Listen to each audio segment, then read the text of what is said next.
কিভাবে বাংলাদেশ থেকে যায়, মতিউর রহমান কিভাবে বাংলাদেশ থেকে যায়, প্রবাসী মন্ত্রীকে জুতাইয়া বাংলাদেশ থেকে বিদায় করা উচিত। সব নাটক, সব ভুয়া। সরকার যদি জেনারেল আজিজকে ধরে সরকারের চুল টুল ছিঁড়ে ফেলবে ইনশাআল্লাহ জেনারেল আজিজ, কারণ এই জেনারেল আজিজের মাথায় পা দিয়ে সরকার ক্ষমতায় এসেছিলেন। বেনজিরকে বলতে চাই, এই বাচ্চা তুই আজকে কোথায়? বাচ্চা তোকে বলতে চাই, তুই কোন মার ঘর থেকে লুকাইছস? তুই বেরিয়ে আয়, তোর ভিতর থেকে জনসাধারণগণ চিপে জনগণের রস বের করে নিয়ে আসবে ইনশাআল্লাহ। ভারতের ট্রেন বাংলাদেশের উপর দিয়ে যাবে, এটা আমরা মোটেও ভালো চোখে দেখছি না। আমাদের যে ফুটটা ভারত ব্যবহার করছে, এটা কি ভারতের বাবার ফুট না শেখ হাসিনার বাবার ফুট? শেখ হাসিনাকে বলতে চাই, তোমার বাবা বলেছিল আমি চারদিকে চোরের খনি তৈরি করেছি। শেখ মুজিবুর যদি জানতো তার নিজের ঘরেই একটা কুলাঙ্গার চোর আছে, তাহলে শেখ হাসিনাকে জন্ম দিতেন না। আমরা দেশবাসীকে জানান দিতে চাই যে আপনারা এইভাবে দেখছেন দিনের পর দিন বাংলাদেশে বিভিন্ন ট্রানজিট, বিভিন্ন ফুডকে ইন্ডিয়ার হাতে তুলে দিচ্ছে অবৈধ সরকার, স্বৈরাচারী সরকার, নিঃস্বার্থ সরকার। আপনারা আরো দেখছেন যে বেনজিরের মতো লোক বাংলাদেশ থেকে পালিয়ে যাচ্ছে, শেখ হাসিনা বলতে পারে না, তার কোনো মন্ত্রী এমপি বলতে পারে না বলে এটা বিষয় আমরা জানি না। কেন জানেন না আপনি?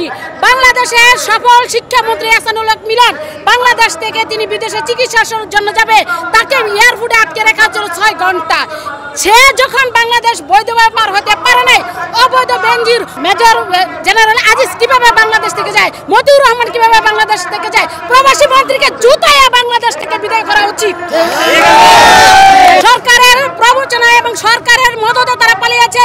শেখ হাসিনা জিয়াউর রহমানকে হত্যা করার প্ররোচনা করার সময় সে বুরকা পরে আগরতলা দিয়ে পালিয়ে যেতে চেয়েছিল ইন্ডিয়াতে, সেই একইভাবে তিনি তার পকেট করে বাংলাদেশ থেকে দুর্নীতিবাজ থেকে বিদেশে পাচার করছে। সব নাটক, সব ভুয়া।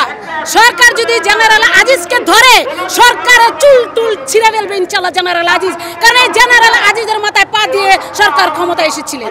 বেনজিরকে বলতে চাই, এই বাচ্চা তুই আজকে কোথায়? বাচ্চা তোকে বলতে চাই, তুই কোন মার ঘর থেকে লুকাইছস? তুই বেরিয়ে আয়, তোর ভিতর থেকে জনসাধারণগণ চিপে জনগণের রস বের করে নিয়ে আসবে ইনশাআল্লাহ।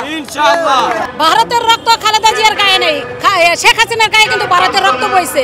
সে ভারতে গিয়ে ঠাকুরকে সিজদা করে, বাংলাদেশে এসে হজ করে।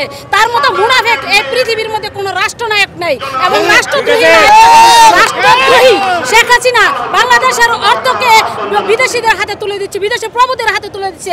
হাসিনার বিদেশি প্রভু আছে, খালেদা জিয়ার বিদেশি কোনো প্রভু নেই। যদি খালেদা জিয়ার কোনো বিদেশি প্রভু থাকতো তাহলে তিনি আইনকে শ্রদ্ধা করতেন না এবং আইনকে সম্মান করে তিনি দিনের পর দিন বন্দী থাকতেন না বিনা কারণে। বাংলাদেশের উপর দিয়ে যে ইন্ডিয়া ট্রেন চালাচ্ছে, তার সুবিধা একটাই হচ্ছে যে ইন্ডিয়ারা দাবি করছে যে আমাদের স্বাধীনতার যুদ্ধের পক্ষে ছিল। তারা আসলে কখনোই তারা আমাদের বাংলাদেশের যুদ্ধের পক্ষে ছিল না, এখনো না। তারা আমাদের দেশকে বাণিজ্য করে তারা তাদের দেশকে সচ্ছল করছে এবং আমাদের দেশের স্বৈরাচারী সরকার, নিঃস্বার্থের সরকার, সে ভারতের উপর নির্ভরশীল হয়ে বাংলাদেশের ক্ষমতায় বারবার ফিরে আসে, যার জন্য সে বাংলাদেশের বিভিন্ন ফুট এবং ট্রানজিট দিচ্ছে এবং সে আবারও যেন ভবিষ্যতে তাদের উপর ভর করে ক্ষমতা আসতে পারে, সেই জন্য সে একের পর এক ট্রানজিট ভারতের হাতে তুলে দিচ্ছে।